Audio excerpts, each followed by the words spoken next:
நிறுவனம். Live account, free seminar மற்றும் free demo accounts இருக்கு. ரெஜிஸ்டர் பண்ண லாக் ஆன் பண்ணுங்க orientfinance.com or call 048713200. Orient Finance, licensed and regulated by Securities and Commodities Authority. Very good morning, sir. Good morning, Rose. Yes, sir. Any kind of update, please? Yeah. Salam Dubai. This is Martin West. Dubai in the Feroz West. Daily வந்து இன்னைக்கான market அப்டேட்னு rose சொல்லுவாங்க. ஆனால் மார்க்கெட்டை தவிர எல்லாம் பேசுவோம். இது ஸ்பெசிஃபிக்காக ஒரு நண்பர் என்னை மீட் பண்ண வந்தப்போ நீங்கள் மார்க்கெட்டை பற்றி நீங்கள் பேசியே அவங்கள்ட்டாரு பேசுவாங்க. மார்க்கெட்ஸ் ஏன்னா எலெக்ஷன்ஸ்லாம் வருது, மார்க்கெட் எப்படி இருக்கும்? முதல்ல வந்து யூஎஸ் மார்க்கெட்ஸுங்க ஓனு ரேலி ரொம்ப நல்லாவே இருக்கும். ஆனால் எப்படி சொல்றது, it's driven by IT share. US மார்க்கெட்டை பொறுத்தவரை இந்த ரேலியை வந்து லீட் பண்ணது பார்த்தீங்கன்னா technology shares.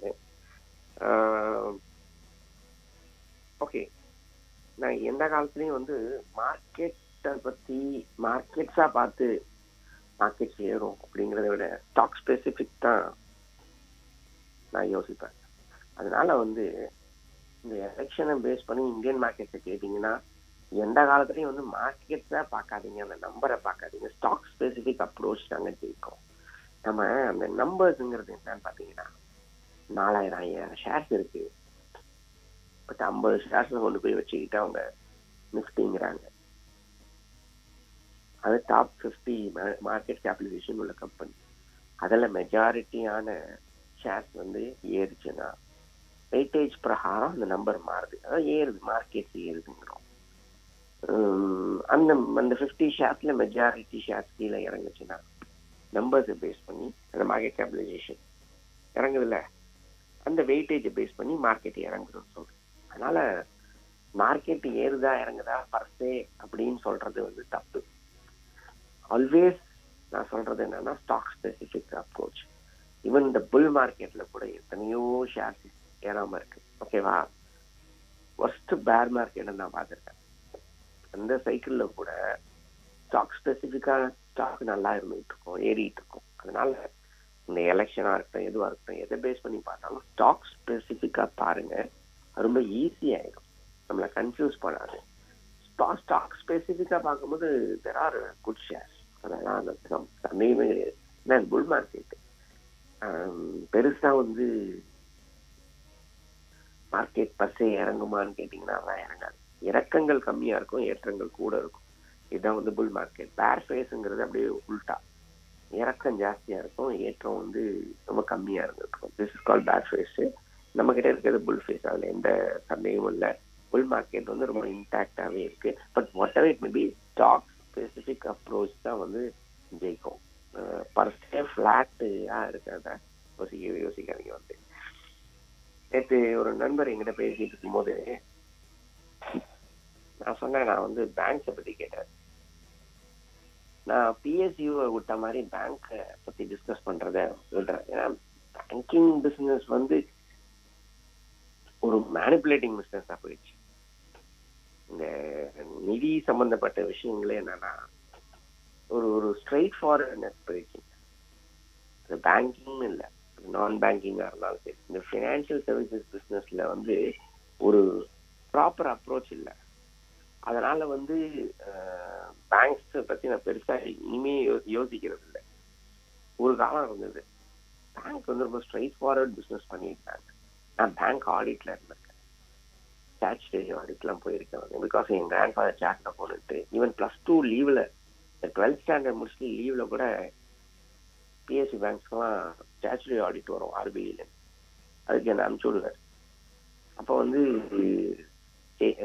Canara bank, Punjab national bank, Indian bank, ஐஓபிலாம் வந்து நான் ஆடிட் போயிருக்கேன்.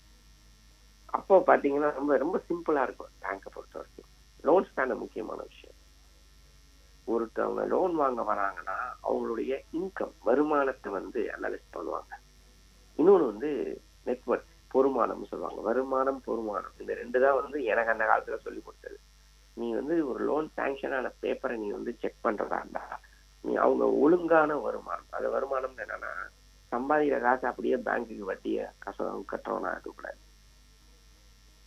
100 ரூபா இருந்ததுன்னா 33% இன்கம். அது 33% தான் வந்து அவன் வந்து வட்டியும் அசலும் கட்டணும். பேலன்ஸ் அவன் வாழ்க்கைக்கு இருக்கும். அதாவது வந்து 1/3 சொல்லுவோம். 1/3 தான் interest and principal amount. Balance எல்லாம் அவன் மற்ற செலவுகள் இருக்குல்ல, அப்படிதான் ஒருத்தரோட இன்கம். 100 ரூபா ஒருத்தர் சம்பாதிக்கிறான், 100 ரூபாவும் பேங்க்குக்கு வட்டி கட்டுறான்னா அது ஏதோ அந்த லோன்ல பிரச்சனை இருக்கு. இப்படிதான் நாங்க அனலைஸ் பண்ணுவோம். ஸோ 1/3 ஆஃப் த இன்கம் அவன் வட்டிக்கு அசலுக்கு போகுது. பாக்கி உள்ளது அவனுடைய லைஃப் எக்ஸ்பென்சஸ் வச்சுக்கிறான். குட். இந்த லோன் கரெக்டா வருமானத்தை அனலைஸ் பண்ணி அடுத்தது பொறுமானம் நெட்வொர்க் என்ன பண்ணிருக்காங்க, ஒரு ஒரு ஒரு 10 லட்ச ரூபாய்க்கு லோன் வாங்குறான்னா சொத்தோட விலை 20 லட்சம் ரூபா இருக்கு. ஏன்னா எது வேணாலும் இந்த ஹேர் கட்னு சொல்லுவோம், எது வேணாலும் சொத்தோட வேல்யூ குறையலாம் போகலாம். பட் டபுள் த மடங்கு இருக்கணும். அட்லீஸ்ட் வந்து எப்படி சொல்றது, டபுள் இல்லாட்டியும் 80% கூட இருக்கும். 10 லட்ச ரூபான்னா 20 லட்ச ரூபா இருக்கும், 10 லட்ச ரூபாய் 80% சேர்த்து அவ்வளோ வேல்யூ இருக்கணும் சொத்தோட வேல்யூ. இப்படி தாங்க அனாலிசிஸ். இது ரொம்ப சிம்பிளா இருக்கும். ஏதாவது 1-2 கேஸ் மாட்டோம். இது எப்படி பண்ணீங்கன்னா அவங்களுக்கு சரியா பதில் சொல்லுவாங்க, சரியா பதிலும் சொல்ல மாட்டாங்க. அதை நாங்க ரிப்போர்ட் எழுதுவோம். This is what analysis. இன்னைக்கு அதெல்லாம் கிடையாது. அவங்க என்ன பேசிஸ்ல லோன் கொடுக்குறாங்கன்னு தெரியல. அப்படிங்கும் போது எந்த பேசிஸ்ல நம்ம பேங்க்ல வந்து அனாலிசிஸ் பண்ண முடியும்? அதனால வந்து நான் பெஸ்ட்ங்கிறது டாப் மோஸ்ட் பேங்க் இருக்கு பார்த்தீங்களா, இதை நான் ஒரு ரெக்கமெண்டேஷன் எடுத்துக்கிறத விட என் ஒப்பீனியனா எடுத்துக்கிறேன். ரெக்கமெண்டேஷனை நீங்க தான் ஓன் ரிசர்ச்.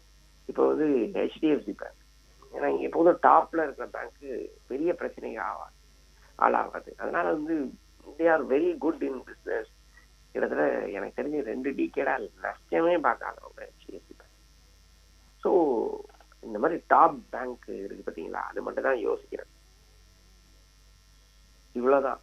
மற்றபடி பர்சே பேங்கிங் இண்டஸ்ட்ரினா PSU பேங்க் PSU மாதிரி தான். PSU பேங்க்ஸ் எல்லாம் பாக்குறதே கிடையாது, PSU இண்டஸ்ட்ரி பாக்குறது கிடையாது. ஏன்னா அந்த இன்டெகிரிட்டி எப்போ குறையுதோ அந்த இண்டஸ்ட்ரி பக்கம் தலை வச்சு பறக்க கூடாது.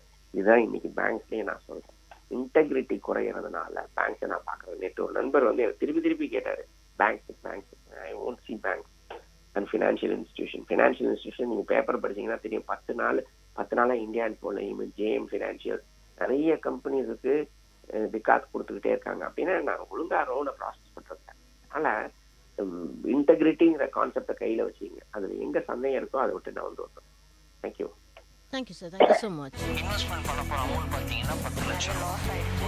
Price gets very high. Smart invest. Brought to you by Orient Finance, your trusted investment partner in UAE. 29 வருடங்களுக்கும் மேல் அதிகமான வாடிக்கையாளர்களின் நன்மதிப்பை பெற்ற நிறுவனம். லைவ் அக்கவுண்ட், ஃப்ரீ செமினார் மற்றும் ஃப்ரீ டெமோ அக்கவுண்ட்ஸ் இருக்கு. ரெஜிஸ்டர் பண்ண லாக் ஆன் பண்ணுங்க orientfinance.com or call 04871 3200.